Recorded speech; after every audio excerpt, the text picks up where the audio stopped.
Hey everyone, and welcome back to another 5-link review video where I go over 5 of the links that I've previously covered individually through my suspicious link playlist to find out what's going on in the YouTube comment suspicious links. I'm now going to go back and review 5 of them, have a look to see if they're still up. If they are, have they changed? The common sort of pattern at the moment is, I guess, a coin flip as to whether they're up or not. And if they are changing. They are changing, they are evolving. So, important message, I'm putting it at the very front of the video, is just don't click. Do not click. Although they don't seem to be malicious, it is just trying to lead people to somewhere that's deceiving them to try and get money out of them. They can change. We've seen that they can change. So if they choose to, they could put something malicious in there. I can't guarantee that it's going to be one way for any length of time. So guide people towards my playlists if you need to, or just tell them that it is taking you to a lot of scams. Either fake dating sites or to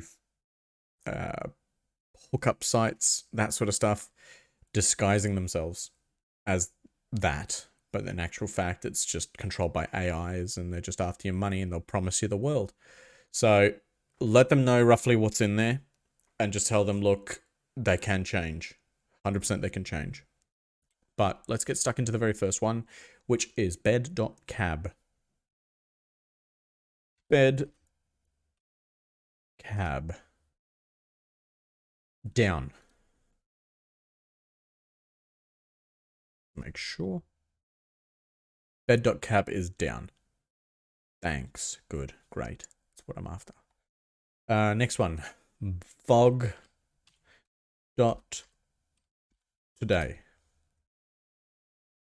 Okay, it's got a suspicious URL, so I will mark that one down for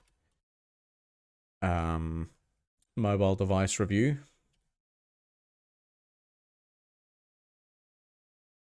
voh.today.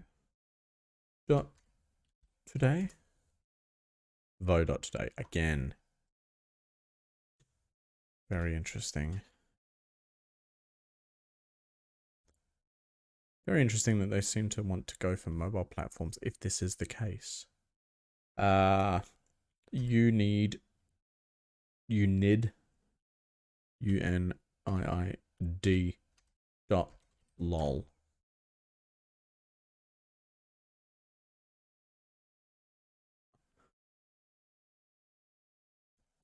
This was the Instagram spy tool. Select the platform. Direct message spy tool.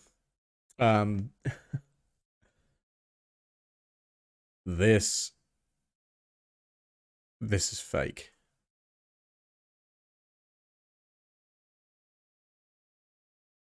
Copy. Okay.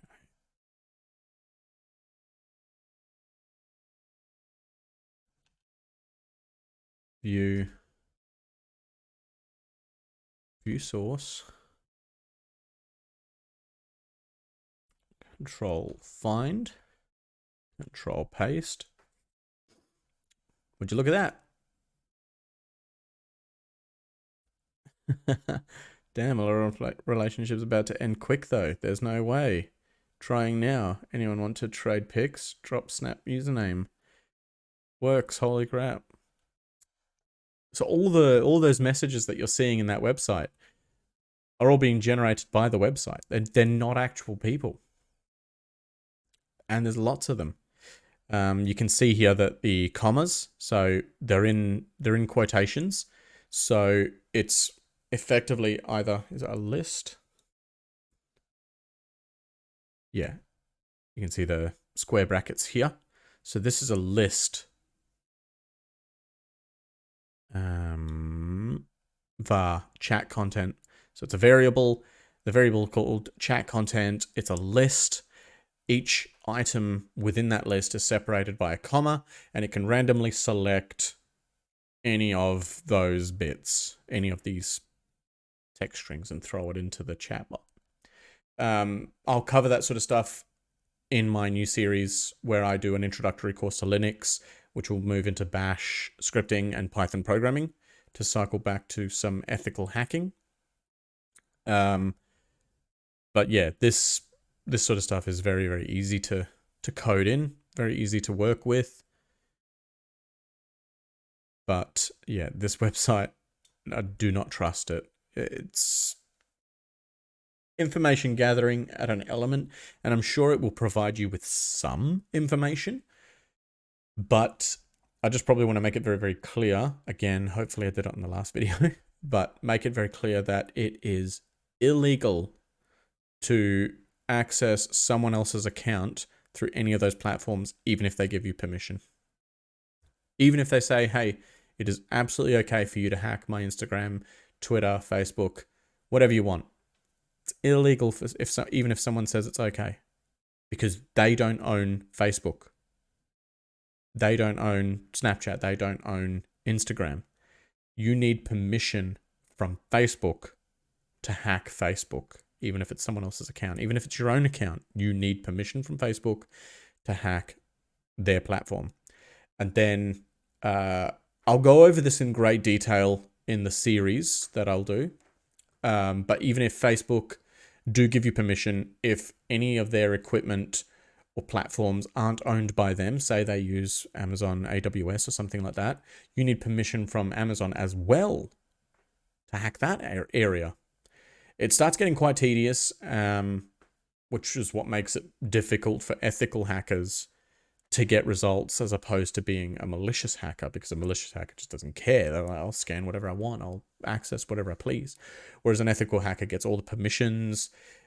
They get given restrictions, so certain areas that they can't go to and that sort of stuff. So they may not necessarily get the same results as a malicious hacker, which makes it difficult if you're looking at a defense point of view. If you're told, hey, we want you to break into this wall, but you're not allowed to use any tools.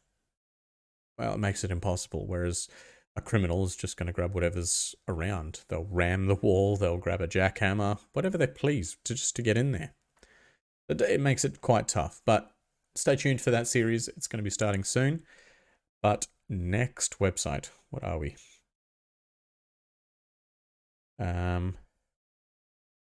Vol get in.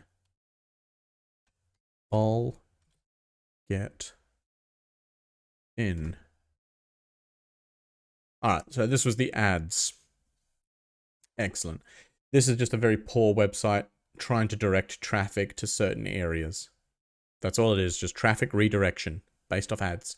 So jewelry and diamonds, secrets.com, Angara. Let's just go to the first one. So this will take us to a legitimate site. This will be a legitimate website.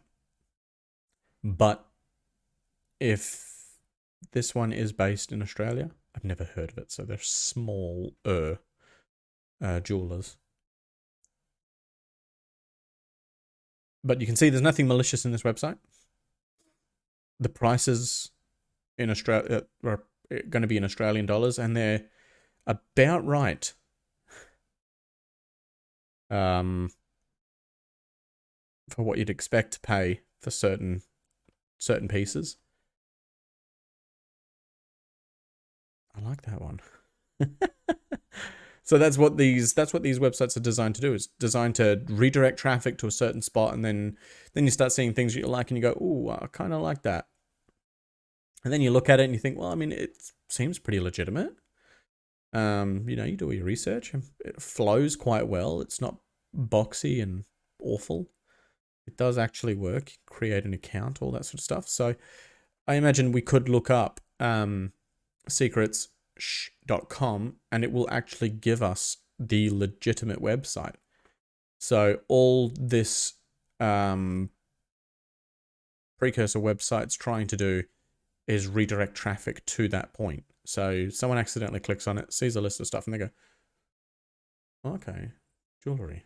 What's going on here? And they click into it, they see this, and they go, oh, I like that. That actually looks nice. That's actually an okay price.